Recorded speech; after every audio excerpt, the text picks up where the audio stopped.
You talked about rule of law. While it is very important to uphold the rule of law, but during your tenure, you've been accused of breaking the rule of law yourself. You've been accused of breaking the Constitution, Article 92, by preventing the no confidence vote despite the Supreme Court's decision. During your tenure, there was a sitting MNA who was incarcerated despite the Supreme Court decision to release him, and yet your speakers did not give an order to bring them to the Parliament despite it being against the law.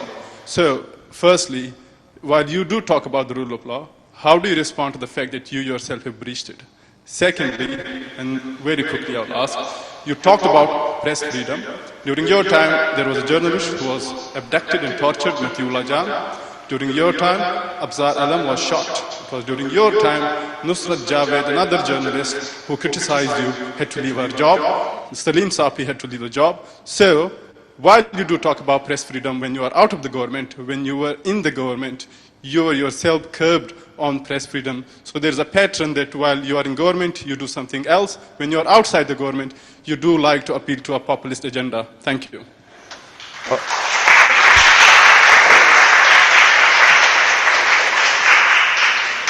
So can you, let's start first by Matiullah Jan.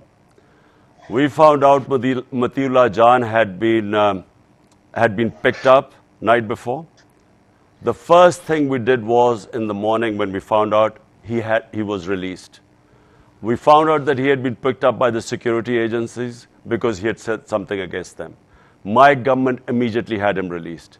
The other guy who was shot had actually nothing to do with freedom of media. It was a personal dispute which we investigated and found out. There was no journalist that where my government clamped down upon. There was not one journalist. These incidents, there was maybe one other incident that had to do with the security forces. And let me explain. Why were the security forces used to this? Because while we were in the war on terror, there were a lot of instances where the security forces would act in the name of fighting terror. And this was not just in the case in Pakistan. If you look at the US with Guantanamo Bay, fighting terrorism, always they used to take more liberties. So remember, my government had nothing to hide. So there was nothing. And now you talk about an MNA. Which MNA are you talking about? No MNA had anything to do with where our government had him incarcerated. And what law are you talking about which I had broken? When my government, when it came to this no confidence motion, we just announced elections. We had this option. It was in the Constitution. It went into the Supreme Court. We had a right. It wasn't against the law.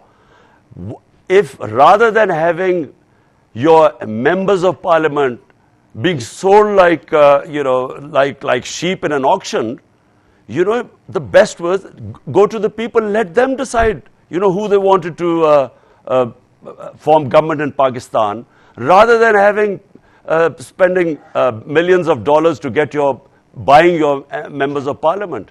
So what was wrong with asking for elections? That wasn't breaking any law.